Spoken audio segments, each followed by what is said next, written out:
নমস্কাৰ বন্ধুসকল, স্বাগতম জনাইছো অন্য এটা অতি গুৰুত্বপূৰ্ণ ভিডিঅ'লৈ। আজি আমি আলোচনা কৰিম এইচএছ ফাইনেল 2026 এডভান্স এছামিছত তোমালোকে কি পঢ়িবা, মানে কোনকেইটা চেপ্টাৰ তোমালোকে পঢ়িব লাগিব, কোনকেইটা কবিতা পঢ়িব লাগিব, কোনকেইটা তোমালোকে গদ্য পঢ়িব লাগিব, কি নভেল পঢ়িব লাগিব, শৰ্ট ষ্টৰী কি পঢ়িব লাগিব, সকলোবোৰ আলোচনা কৰিম আৰু অতি সহজতে তোমালোকক বুজাবলৈ চেষ্টা কৰিম, যাতে তোমালোকৰ এইচএছ 2026 ফাইনেলৰ কাৰণে তোমালোকৰ যি প্ৰিপেৰেশ্যন আছে সেই প্ৰিপেৰেশ্যনত তোমালোকৰ সহায় হয়।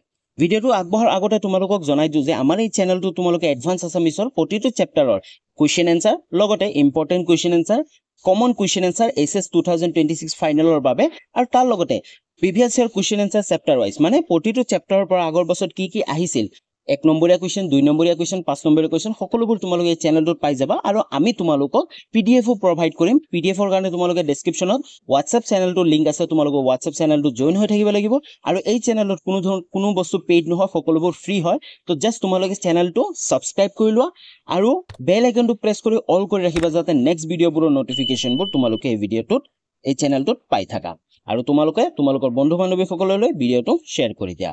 তো আমি আৰম্ভ কৰোঁ। প্ৰথমতে তোমালোকে চোৱা এডভান্স এছামিছৰ যি এইচএছ ফাইনেলৰ যি চিলেবাছখন আছে, তাত আমাৰ কি লিখা আছে, 1 পেপাৰ হয় আৰু 3 আৱাৰ্ছ তোমালোকৰ টাইম থাকিব, তোমালোকে সকলোৱে জানা। আৰু তোমালোকৰ টোটেল মাৰ্ক থাকিব 100 মাৰ্ক। তো প্ৰথমতে আমি আলোচনা কৰিম unit wise distribution of marks and পিৰিয়ডখিনি আমাৰ নালাগে, কাৰণ পিৰিয়ডখিনি তোমালোকৰ কলেজ বা তোমালোকৰ স্কুলৰ তোমালোকৰ ইম্পৰ্টেণ্ট, যে কেতিয়া গোটেই কোৰ্চখিনি কমপ্লিট কৰাব লাগিব।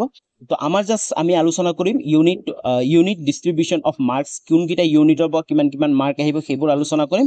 তাৰপিছত আমি এই unit wise distribution of course content, মানে প্ৰতিটো ইউনিটৰ পৰা কি আহিব, যেনে তোমালোকৰ কবিতাৰ পৰা কোনকেইটা কবিতা আহিব, গদ্যৰ পৰা কোনকেইটা গদ্য আহিব, সেই সকলোবোৰ আলোচনা কৰিম।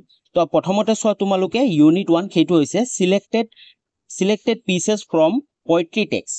তোমালোকৰ পয়েট্ৰি টেক্সটৰ পৰা কিমান আহিব, 20 নম্বৰ আহিব, মানে তোমালোকৰ কবিতাৰ পৰা 20 নম্বৰ আহিব। তাৰপিছত ইউনিট 2 আছে, সেই ইউনিট 2টো হৈছে selected pieces from prose text, মানে তোমালোকৰ গদ্য অংশ, মানে গদ্য কি আহিব সেইটো আলোচনা কৰিম। গদ্যৰ পৰা তোমালোকৰ কি আহিব, 15 নম্বৰ আহিব ফাইনেল এক্সামত। তাৰপিছত ইউনিট 3টো হৈছে, সেইটো হৈছে নভেল। তো নভেলৰ পৰা কিমান আহিব তোমালোকে চাব পৰা, বেছি নম্বৰ আহিব, 20 মাৰ্ক।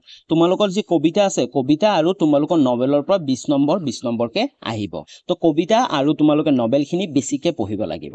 তাৰপিছত ইউনিট 4, সেইটো হৈছে শৰ্ট ষ্টৰীৰ পৰা তোমালোকে চাব পৰা তোমালোকৰ 10 নম্বৰ আহিব ফাইনেল এক্সামত। তাৰপিছত ইউনিট 5টো হৈছে literary criticism, short story and novel, ইয়াৰ পৰা তোমালোকে চাব পৰা 10 নম্বৰ আহিব। তাৰপিছত ইউনিট 6টো হৈছে অলংকাৰ, ইয়াৰ পৰা তোমালোকে চাব পৰা 10 নম্বৰ তোমালোকৰ ফাইনেল এক্সামত আহিব। তাৰপিছত ইউনিট 7, সেইটো হৈছে history of Assamese literature from 1889 to 1940, চুটিগল্প আৰু উপন্যাসৰ পৰিচয়, ইয়াৰ পৰা তোমালোকে চাব পৰা 15 নম্বৰ আহিব। তো এতিয়া তোমালোকে গম পাই গ'লা ক'ৰ পৰা কিমান নম্বৰ আহিব। এতিয়া আমি আলোচনা কৰিম unit wise distribution of course content, মানে প্ৰতিটো ইউনিটৰ পৰা কি আহিব, কোনকেইটা কবিতা আহিব, সকলোবোৰ আলোচনা কৰিম। তো প্ৰথমতে চোৱা ইউনিট 1টো আছিল আমাৰ selected pieces from poetry text, মানে নিৰ্বাচিত কবিতাসমূহ। কি কবিতা আহিব, ইয়াৰ পৰা তোমালোকে চাব পৰা 20 নম্বৰ আহিব। তোমালোকৰ কবিতাবোৰ হ'ব সেইবোৰ হৈছে বৰ্ষা বৰ্ণন, তাৰপিছত মানৱ বন্দনা, তাৰপিছত ই যে অগ্নিবীণাৰ টান। তাৰপিছত 4 নম্বৰ কবিতাটো সেইটো হৈছে মোৰ গাঁও, আৰু 5 নম্বৰ কবিতাটো হৈছে কাঞ্চনজংঘাৰ বুৰঞ্জী, আৰু 6 নম্বৰ কবিতাটো হৈছে অম্বেষণ। অ'কে, তো এই 6টা তোমালোকৰ কবিতা তোমালোকৰ ফাইনেল এক্সামত আহিব। তো এই 6টা কবিতাৰ কথা যদি আমি ক'বলৈ যাওঁ, এই 6টা কবিতা তোমালোকে বেছি ভালকে পঢ়িব লাগিব, কাৰণ ইয়াৰ পৰা তোমালোকৰ 20 নম্বৰ আহিব, তোমালোকে জানা। আৰু তোমালোকৰ কুৱেশ্যন এনচাৰো বহুত আহে। তাৰ লগতে তোমালোকৰ যি প্ৰসংগত সংগতি লগাই ব্যাখ্যা কৰা, সেইবোৰ তোমালোকে প্ৰতিটো কবিতাৰ পৰা তোমালোকে চাই যাবা, কাৰণ তোমালোকে গম পোৱা যে এইচএছ ফাইনেলৰ এডভান্স এছামিছৰ প্ৰসংগত সংগতিত লগাই ব্যাখ্যা কৰা কিন্তু বহুত আহে। আৰু তাৰ লগতে তোমালোকৰ চমু টোকা লিখাও আহে, মানে চমুকৈ লিখিব দিয়ে, চমু টোকাই ধৰিব পৰা সৰু ৱৰ্ড তোমালোকক দি দিব, তাৰ ওপৰত তোমালোকক কি কৰিব লাগিব, চমু টোকা লিখিব লাগিব। বুজি পাইছা? তাৰপিছত ইউনিট 2, সেইটো হৈছে selected pieces from prose text, মানে নিৰ্বাচিত গদ্যসমূহ। এতিয়া কি গদ্য পঢ়িব লাগিব তোমালোকে গম পোৱা, গদ্যৰ পৰা কিমান আহিব, আমাৰ 15 নম্বৰ আহিব। গদ্য কি আহিব, বুৰঞ্জীৰ দৌৰাত্ম, তাৰপিছত মাধৱদেৱ, তাৰপিছত বহাগ বিহুৰ পৰম্পৰা। তো তোমালোকে এই 3টা তোমালোকে গদ্য পঢ়িব লাগিব। কোনে লিখা এই গদ্যবোৰ, লক্ষ্মীনাথ বেজবৰুৱা, লক্ষ্মীধৰ শৰ্মা, এইবোৰ তোমালোকে চাব পাৰা।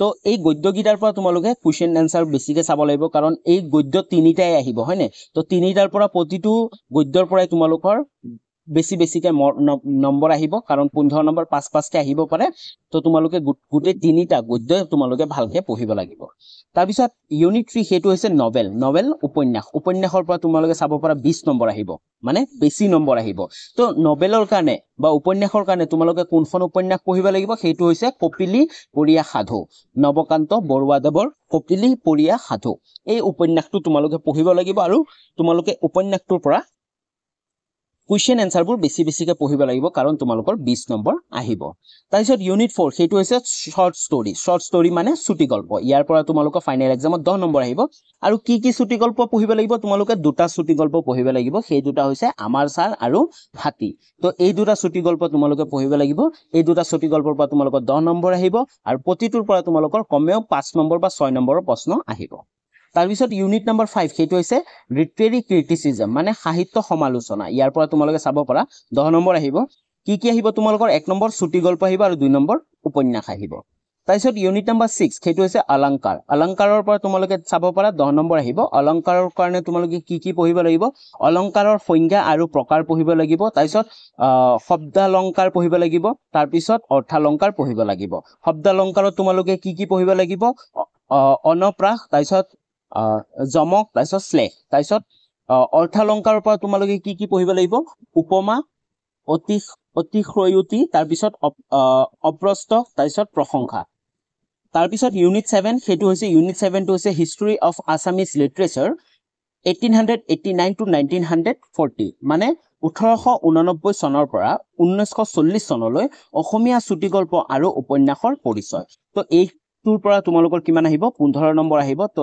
ইয়াৰ কাৰণে তোমালোকে বেছিকে পঢ়িব লাগিব ওকে তো তোমালোকে চাব পৰা তোমালোকৰ প্ৰসংগ পুথি কি আছে এইবোৰ পুথি তোমালোকে কি কৰিব পৰা ব্যৱহাৰ কৰিব পৰা তো আশা কৰো তোমালোকে গুটেখিনি বুজি পালা তোমালোকৰ এডভান্স এছামিছৰ কি আহিব তোমালোকৰ যি টেক্সট বুক আছে সেই টেক্সট বুকত কপি কৰি ল'ব পাৰা মানে মাৰ্ক কৰি ল'ব পাৰা নাইবা তোমালোকে এখন পেজত ধুনিয়াকে লিখি ল'ব পাৰা নাইবা তোমালোকে এই গুটে সিলেবাসটো ডাউনলোডও কৰি ল'ব পাৰা এই সিলেবাসটোৰ কমপ্লিট লিংকটো মই ডেসক্ৰিপচনত দি দিম তোমালোকে ডেসক্ৰিপচনৰ পৰা এই সিলেবাসটো ডাউনলোড কৰি ল'ব পাৰা ওকে তো আজিলৈ ইমানখিনি আছিল আশা কৰো তোমালোকে ভিডিওটো ভাল পালা যদি ভিডিওটো ভাল পাইছা তেতিয়া হলে এটা লাইক কৰি দিবা আৰু চেনেলটো সাবস্ক্ৰাইব কৰিব নাপাহৰিবা কাৰণ এই চেনেলটোৰ সকলোবোৰ তোমালোকে ফ্ৰীতে পাবা কোনো ধৰণৰ পেমেন্ট কৰিব নালাগে তো জাস্ট তোমালোকে চেনেলটো সাবস্ক্ৰাইব কৰি ল'বা আৰু বেল আইকনটো প্ৰেছ কৰি অল কৰি ৰাখিবা আৰু তোমালোকৰ বন্ধু বান্ধৱী সকললৈ ভিডিওটো শেয়াৰ কৰি দিবা আৰু WhatsApp চেনেলটো জয়েন হৈ থাকিবা WhatsApp চেনেলটো তোমালোকে সকলোবোৰ আপডেট পাই থাকিবা নতুন ভিডিও তাৰ লগতে তোমালোকে PDF ফৰ্মত ডাউনলোড কৰিব পাৰিবা তো আজিলৈ ইমানখিনি আছিল যদি ভিডিওটো ভাল পালা তেতিয়া হলে